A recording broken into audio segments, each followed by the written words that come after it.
Hello guys, గుర్తుపట్టారా? నేను మీ IMAX one. So I'm back మళ్ళీ ఇంకొక మూవీ రివ్యూతో. So this time the movie I watch is Kubera. So Sekhar Kammula direction Kubera. So coming to the plot, ఒక beggar Deva అనే ఒక బెగ్గర్ అతను ఎలా ఇరుక్కుంటారు, అతను క్రైమ్లో ఎలా ఇరుక్కుంటారు, అతను what is his life style and ఎలా బయటకు వచ్చారు అనేది బేసిక్ ప్లాట్ లైన్లోకి వెళ్తే, అండ్ ఇది basic plot line. So coming to the story, first of it starts with the main villain entry and మన నాగార్జున గారు, దీపక్ ఆయన ఎంట్రీ అండ్ మన దేవా ఎంట్రీ, అండ్ స్టార్టింగ్ నుంచి ఎండింగ్ వరకు it engages you. First of అసలు ఎక్కడ ఏం జరిగింది అన్నది క్లియర్ కట్గా అన్ని బాగా ఎంగేజ్ చేస్తారు. సో ఎక్కువ రివీల్ చేయకూడదు, but this is the basic that happen in the first of with small twist in the interval. So coming to the second of and what ఆ క్రైమ్ నుంచి ఎలా బయటపడ్డారు, ఆ తర్వాత ఏం జరిగింది, వాట్ ఆర్ ద కాన్సిక్వెన్సెస్ అనేది సెకండ్ ఆఫ్. సో ఇది బేసిక్గా ఒక skeleton. So coming to the technical departments, first of all DSP గారు అస్సలు అద్దరిపోయింది. బ్యాక్గ్రౌండ్ మ్యూజిక్, నాది నాది సాంగ్ కానీ అన్ని సాంగ్స్ కానీ అసలు చాలా చాలా బాగుంది.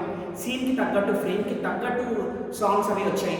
And coming to cinematography, Nikhil భూమి సినిమాటోగ్రఫీ చాలా చాలా బాగా చేశారు. ఆ డార్క్ థీమ్ని, ఆ గ్రే థీమ్ని నీట్గా క్లీన్గా చూపించుకుంటూ ఎక్కడ చూపించాలి, ఎక్కడ ఎవరిని హైలైట్ చేయాలి, అండ్ మెయిన్ క్యారెక్టర్ అని కాకుండా ఆ బెగ్గర్స్ అందరినీ ఎక్కడ హైలైట్ చేయాలి అది సినిమాటోగ్రఫీలో చాలా బాగా చూపించారు. మనం జనరల్గా నార్మల్ కూల్ మూవీస్లో చూసాము మనం ఇప్పటి వరకు, బట్ దీంట్లో ఒక డార్క్ థీమ్ మూవీస్లో చాలా చాలా బాగా చేశారు. And next coming to the performances, Dhanush గారు అద్దరు కొట్టేస్తారు, నిజంగా చాలా బాగా చేశారు. అండ్ ఆ రోల్ చేయడం అనేది చాలా చాలా ఛాలెంజింగ్గా తీసుకుని, అండ్ అందరిలో ఒకరిలాగా ఇట్స్ లైక్ బెగ్గర్స్లో ఒక బెగ్గర్ లాగానే ఉన్నారు. మనకు అసలు ఆయన ధనుష్ అని గుర్తురాడు, హిస్ క్యారెక్టర్ గుర్తొస్తుంది మనకి, అది గ్రేట్నెస్. అండ్ నాగార్జున గారు of course good come back, and చాలా డిఫరెంట్ క్యారెక్టర్, చాలా మంచి క్యారెక్టర్. సో దాంట్లో కూడా చాలా వేరియేషన్స్ ఉంటాయి, ఒక గ్రే టైప్ క్యారెక్టర్ ఉంటుంది, చాలా చాలా బాగా చేశారు. అండ్ రష్మిక సమీరా చాలా బాగా చేసింది. తను కూడా ఉన్న తక్కువ టైం అయినా కూడా the way she supported the main character was very good. And పర్టికులర్గా ఒక సీన్ సెకండ్ హాఫ్లో అయితే అద్దరిపోతుంది, అసలు జస్ట్ ఒక ఎక్స్ప్రెషన్తోనే విజిల్స్ వస్తాయి, అంత మంచిగా చేసింటాను. So that is coming to all other characters, villain characters, వాళ్ళు వీళ్ళు చాలా చాలా బాగా చేశారు. ఎవ్రీ క్యారెక్టర్ ఈజ్ ఇంపార్టెంట్ అనేది మనం చూస్తుంటాం.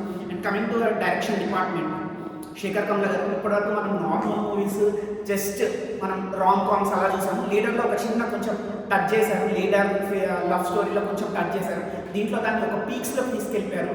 ఒక పావర్టీ లైన్ ఏంటి, ఎక్స్ట్రీమ్ ఏంటి, హవాతే ఎలా దొక్కుతున్నారు, ఏం చేస్తున్నారు, అసలు ఎలా యూజ్ చేసుకుంటున్నారు అనేది చాలా చాలా బాగా చూపించారు. And writing is a powerful writing అని చెప్పి, అంటే ఆయనకి మనసులో ఉంది, ఇదంతా ఉంది, బట్ అదంతా ఒకటేసారి బయటకు వచ్చింది. అండ్ చాలా చాలా బాగా రాశారు.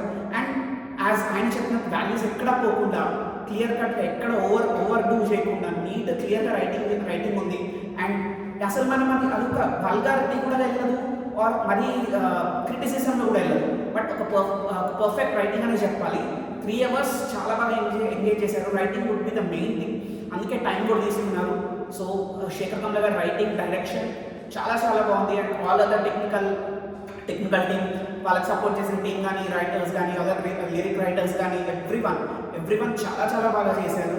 So lyric writers specifically Bhaskar Bhatla గారు అండ్ చాలా బాగా చేశారు. సో మంచి సాంగ్స్, లిరిక్స్. సో ఇది coming to the technical department.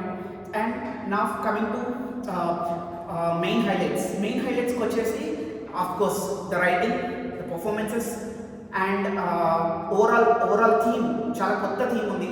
And it is different from Sekhar Kammula's theme. So ఇది మేజర్ హైలైట్స్ వచ్చాయి. డ్రాబ్యాక్స్కి వస్తే కొంచెం మనకి సెకండ్ హాఫ్లో కొంచెం ఫ్లక్చువేట్ అవుతుంది స్క్రీన్ ప్లే, మనకి కొంచెం అప్ అండ్ డౌన్ అవుతున్నట్టు అనిపిస్తుంది. కొంచెం అక్కడక్కడ కొంచెం లాగ్ అని చెప్పలేము, బట్ కొంచెం ప్రెడిక్టబుల్ అయిపోతుంది. సో ద చేస్ బిట్వీన్ ధనుష్ అండ్ నాగార్జున, ఏదైతే క్యాట్ అండ్ మౌస్ గేమ్ జరుగుతుందో అది కొంచెం మనకి ప్రెడిక్టబుల్ లాగా అయిపోతుంది.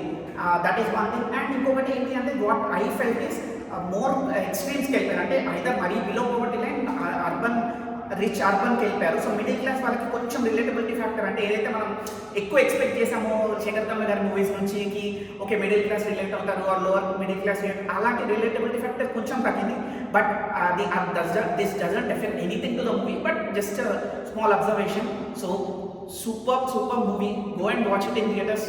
Definitely you will love it and you will think about it. ఆయన ఏం చెప్పారు అనేది డెఫినెట్లీ మనం చూస్తాము, ఆలోచించగలుగుతాము. So this is overall my review on this Kubera. So my rating would be 3 out of 5 and my personal rating would be 4 out of 5 as a Shekhar Kamla fan. So go and watch it, enjoy, become Kuberas.